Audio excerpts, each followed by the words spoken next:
आराध्य देव के चरणों में वंदन। आदरणीय समणी जी, उपस्थित भाइयों तथा बहनों, 18 पापों की हमारी चर्चा चल रही है। आज हम दूसरे पाप की चर्चा करेंगे।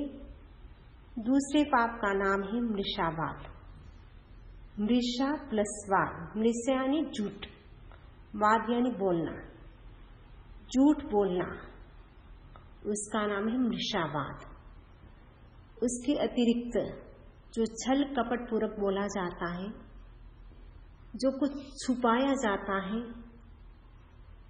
कहना कुछ करना कुछ, वह सब झूठ के अंतर्गत आता है।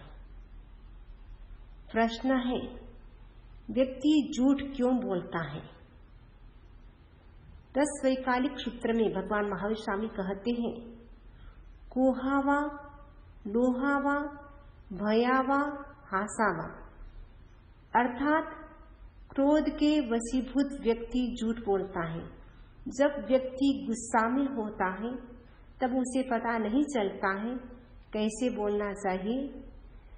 गुस्सा में उसे कुछ भान नहीं रहता है। गुस्सा के कारण व्यक्ति झूठ बोलता है।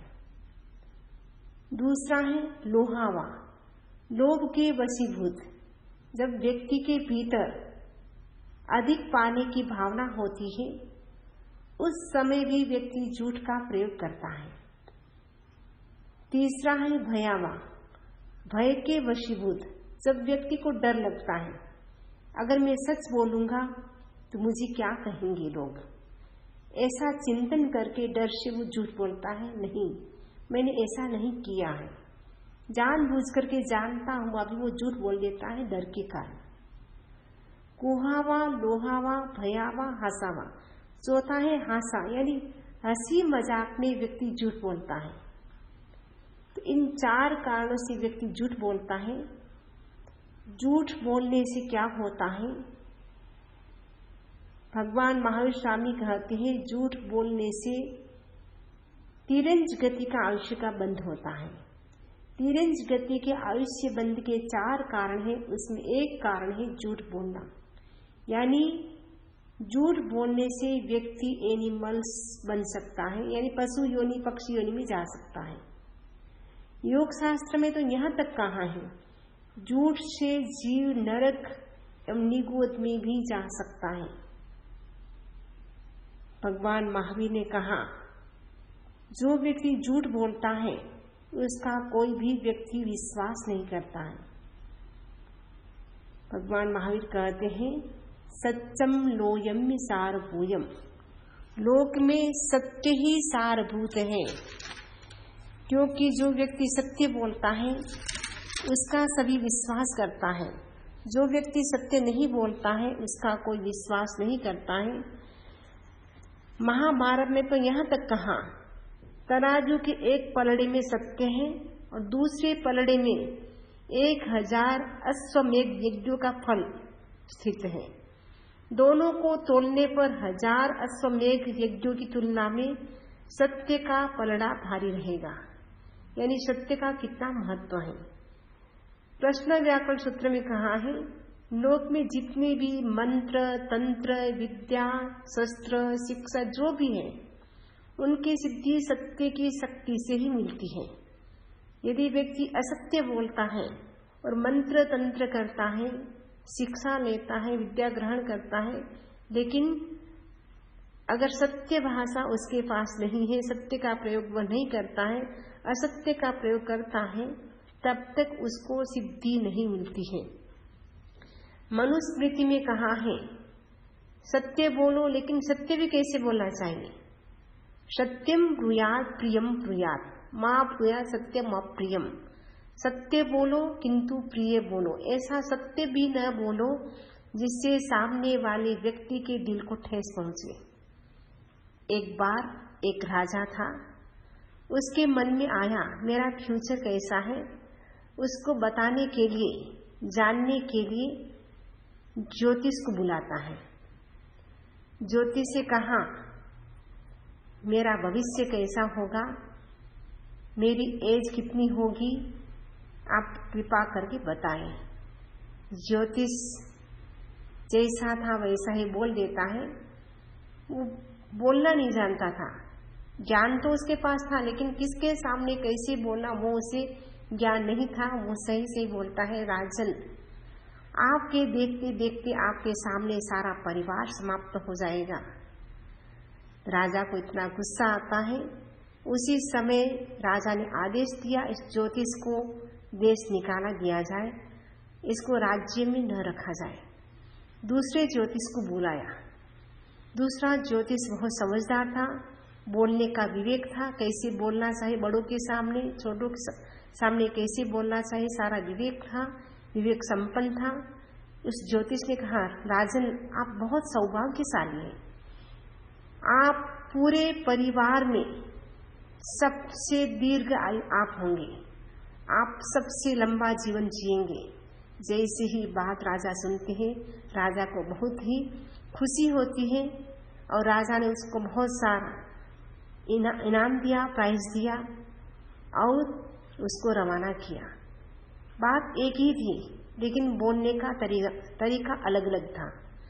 इसीलिए मनुस्मृति में कहा, सत्य बोलो लेकिन प्रिय बोलो।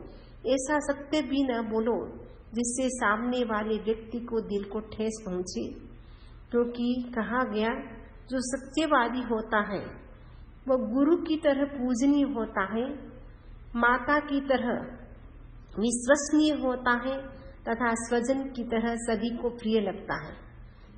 तो इसीलिए सत्य भाषा का हम प्रयोग करें, क्योंकि सत्य के लिए कहा गया है, साच बरोबर तप नहीं, झूठ बरोबर पाप, जाके हृदय साच है, ता हृदय प्रभु आप। सत्य एक प्रकार का बड़ा तप है। जो बात जैसी है उसे उसी रूप में कहना वो सत्य है। तो शास्त्रों में 4 प्रकार की भाषा का वर्णन मिलता है, सत्य भाषा, असत्य भाषा, मिश्र भाषा और व्यवहार भाषा। उसमें से साधु होते हैं, उनको केवल सत्य भाषा और व्यवहार भाषा का ही प्रयोग करना होता है, लेकिन जो गृहस्थ होता है वो पूर्ण रूप से सत्य का पालन नहीं कर सकता है। इसीलिए उनके लिए कहा गया वो बड़े झूठ न बोले, यानी झूठी साक्षी न भरे, झूठा तोल माप न करे, कन्या संबंधी झूठ, भूमि संबंधी झूठ, ऐसे बड़े बड़े जो झूठ होते हैं उससे वो बचने का प्रयोग कर सकता है। तो यह मनुष्य जीवन मिला है, तो हम पाप से कैसे बच सकते हैं? तो हम प्रतिज्ञा कर सकते हैं, आज मैं झूठ नहीं बोलूंगा। आपने केवल प्रतिज्ञा कर ली, प्रतिज्ञा करने से आपके भीतर शुभ विचार आया, उससे क्या हुआ, निर्जरा होगी। क्योंकि आप झूठ बोलने की प्रतिज्ञा करते हैं कि मैं किसी को धोखा नहीं दूंगा, ऐसा झूठ नहीं बोलूंगा। आपने इसके लिए क्या, आपको कुछ नहीं करना पड़ा, केवल प्रतिज्ञा की। लेकिन प्रतिज्ञा करने से क्या हुआ, आपको जागरूक रहना होगा। लेकिन तो शुभ विचार हुआ, प्रतिज्ञा की, वो क्या हुआ, शुभ विचार हुआ। तो शुभ विचार से क्या हुआ, निर्जरा हुई। तो यह धर्म कितना सरल है। हम पाप का बंधन भी कर सकते हैं, लेकिन हम तोड़ भी सकते हैं। अगर आप शुभ विचार रखते हैं, शुभ चिंतन रखते हैं, आज मैं पूरा दिन झूठ नहीं बोलूंगा या 7 दिन तक झूठ नहीं बोलूंगा, मैं अपनी ओर से किसी को कष्ट हो, किसी को नुकसान हो, वैसा झूठ नहीं बोलूंगा। ऐसी भी आप प्रतिज्ञा प्रतिदिन कर सकते हैं। क्योंकि गृहस्थ हैं, पूर्ण रूप से आप बच नहीं सकते हैं झूठ बोलने से, लेकिन बड़ी झूठ न बोले, सामने वाले को नुकसान पहुंचे वैसा झूठ न बोले। और ज्यादा से ज्यादा हम क्या करें, मौन की साधना करें। तो मौन की साधना कब करें, कहा गया भोजन के समय मौन करना चाहिए। अगर भोजन के समय हम 1 साल तक कंप्लीट मौन करते हैं तो करोड़ों वर्ष की स्वर्गीय संपदा का हमें लाभ मिल जाता है। तो भोजन के समय मौन करें। दूसरी बात कही गई, मौन कब करें, विवाद के समय। जब विवाद हो जाता है, आपस में बोलचाल हो जाती है, तब एक व्यक्ति मौन कर लेता है, अपने आप झगड़ा समाप्त हो जाता है। तो जब दोनों के बीच में बोलचाल हो जाए, हस्बैंड वाइफ के बीच या माँ बेटा के बीच या माँ बेटी के बीच, किसी के बीच में बोलचाल हो जाए आपस में, उस समय एक जन मौन कर ले तो झगड़ा अपने आप शांत हो सकता है। तो मौन का प्रयोग करें। विवाद के समय, ज्ञान प्राप्ति के समय भी मौन का प्रयोग करें, क्योंकि ज्ञान की प्राप्ति के लिए मौन करते हैं तो उससे क्या है, ज्ञान हमें जल्दी चढ़ता है। लेकिन कई व्यक्ति होते हैं उसके लिए मौन करना बड़ा कठिन हो जाता है, 1 घंटा भी वो मौन नहीं कर पाता है। 4 मित्र थे, गुरु के पास पहुंचे और गुरु से कहा हमें आत्म साक्षात्कार करना है, कोई प्रयोग बताए। गुरु ने कहा 1 घंटा मौन करके बैठ जाओ, उसके बाद मैं आपको प्रयोग बताऊंगा। तो चारों मित्र मौन कर लेते हैं, लेकिन मन इतना चंचल होता है, थोड़ी देर के लिए भी बोलना नहीं, बोले बिना नहीं रहा जाता है, बोले बिना नहीं रहा जाता है। तो चारों मित्र क्रम से एक एक करके बोलते हैं, देखो शाम का टाइम हो गया है। एक मित्र कहता है, दूसरा व्यक्ति कहता है, देखो अभी तक किसी ने दीपक भी नहीं जलाया है। तीसरे ने कहा, तुम दोनों ने मौन को तोड़ दिया। चौथे ने कहा, केवल मैंने अकेले मौन का पालन किया। ऐसे करके चारों बोल जाता है। 1 घंटा भी मौन करना बहुत कठिन होता है, तो हम आत्मा का साक्षात्कार कैसे कर सकते हैं? तो मौन की साधना हमें कब करनी चाहिए? ज्ञान की प्राप्ति के समय हमें मौन की साधना करनी चाहिए।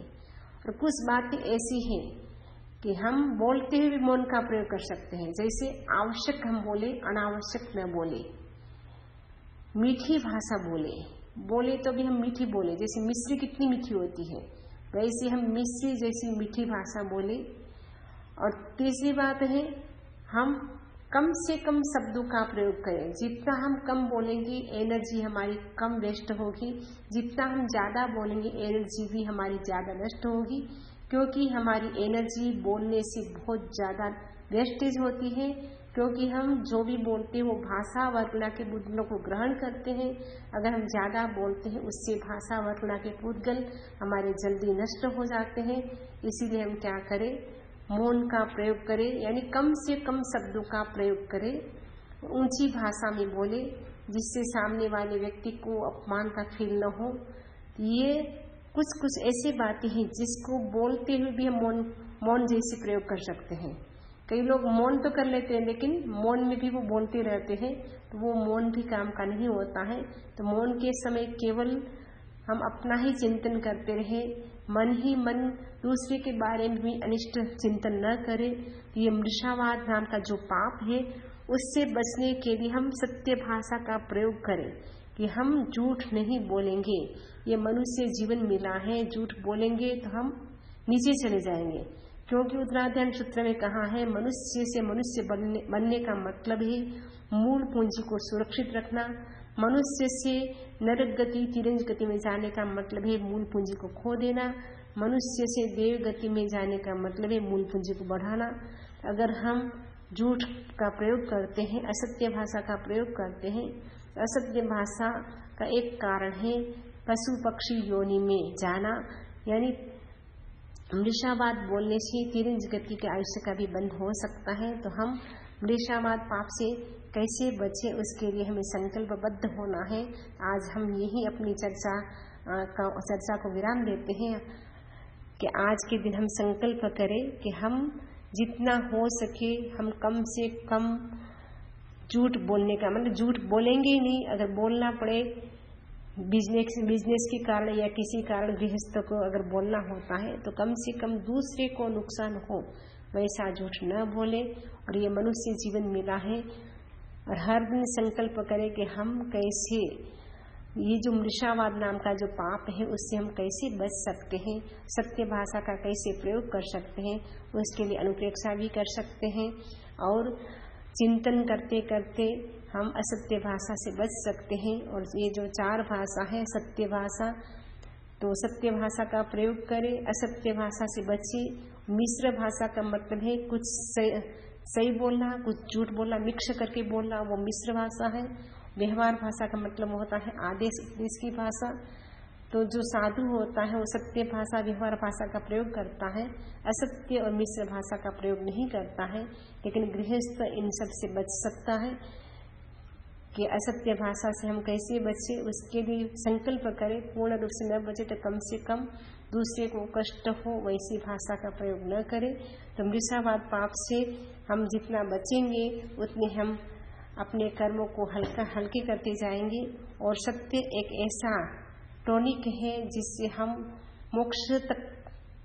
मोक्ष का भी रिजर्वेशन हम करा सकते हैं। तो अगर हमें मोक्ष महल को प्राप्त करना है तो ये मृषावाद नाम का जो पाप है उसे हम बचने का प्रयास करें। इसी आशा के साथ ओम अरहम ओम अरहम।